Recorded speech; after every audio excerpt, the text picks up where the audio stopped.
Okay, heritage and identity, telling our stories and defining ourselves through art.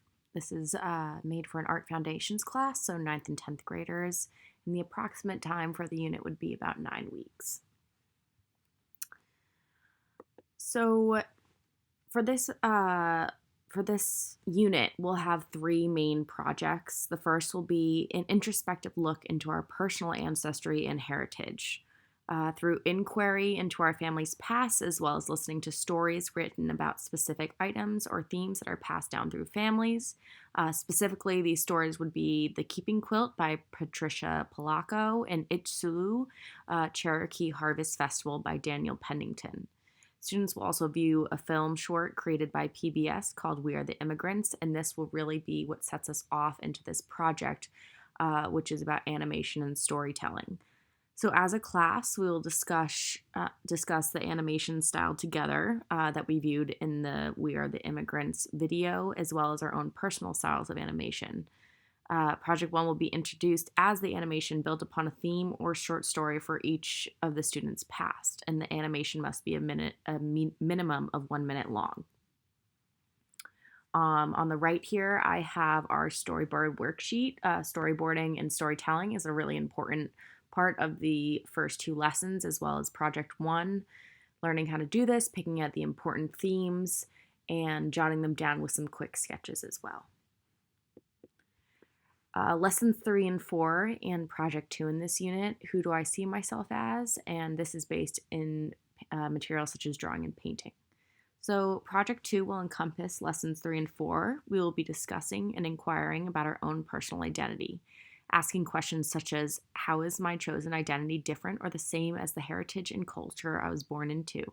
How do I want to be perceived by my peers? What are some of the most important and empowering characteristics that define who I am? How can I better accept differences between my identity and others' identity? As a class, we will be having conversation about the difference between chosen identity and given identity through heritage. We will also be discussing artists such as Cindy Sherman and Frida Kahlo who explored their own identity through art.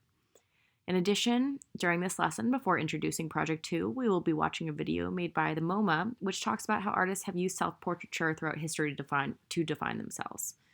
Project 2 will then be introduced as a self-portrait cube. Students will be asked to choose 6 characteristics of their identity that they would like to portray and draw them and or paint them on 6x6 pieces of paper. These papers will then be attached to all sides of a 3-dimensional cube also created by the students out of cardboard. The end results will be hung in the classroom for all to see. Okay, so Project 3. So this is towards the end of our unit. This will be lesson number 5. So this is the main project of the unit, kind of a culmination of the first 2 projects, lessons 1, 2, 3, and 4. It will focus on combining what we have learned about our personal heritage while also considering our own personal and ever-changing identities. Students will begin by taking a class period to reflect on the last 2 projects and make comments on their own personal growth or on things that they have learned about their peers. Project 3 will then be introduced on a multimedia as a multimedia collage in which students are asked to combine pieces from their heritage and chosen identity to create a collage of self-exploration. Students will also be asked to write an artist statement about this piece after it is completed and to be displayed next to it when they are hung in the hallways. Attached is the Project 3 assessment rubric. My goal for this unit is to make it known that students are not being graded or judged based on the point they're in their own identity journeys. Our classroom being a safe space. Therefore, my assessment rubric is a pass or fail based on effort in the final piece of art, participation in the class discussion, and thought put into their artist statement. If a student does not pass certain parts, they will be given the chance to revisit that portion of the project to remedy any mistakes. Of course, at the bottom here, students are reminded that mistakes are a part of life, and if you just add passion to your work, you will succeed. I have also included 2 pictures of artwork that I created on the left here.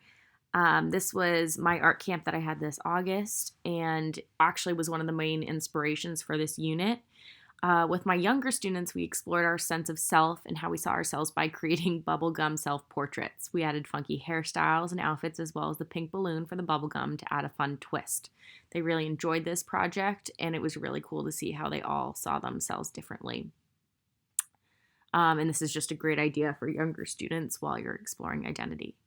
On the right is a pen drawing that I actually created during the pandemic that I then recently revisited, turning it into a screen print. The blurriness was actually a printing mistake, but it captured my feelings of desperation and loss I was feeling at the pandemic when I first created this drawing. I think we all go through points of life where we feel lost, and this is part of our ever changing identities and actually helps our identities grow, which is something I'd really like to, show my students through this unit. And that it's okay to be confused at those times. We don't have to have it figured out all the time. And then talking about some artists who really inspired this unit, who we're also going to be talking about a bunch through Project 2, Lessons 3 and 4. These are Cindy Sherman, who is absolutely incredible to read about. As a photographer, she gets philosophical about identity and the different masks we wear as one human being. So who we show to our closest friends, who we show to the public, etc. In addition, Frida Kahlo is an excellent example of using art as a platform to express her identity.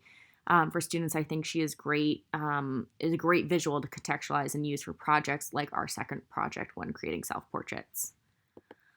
Lastly, I would like to explain that my hope for this unit and just teaching in general is always to inspire kindness and empathy. This, I believe, genuinely comes from understanding and love from oneself and peers. I always want to make my classroom feel like a safe space and home, because that's what my art classes were for me when I was in high school.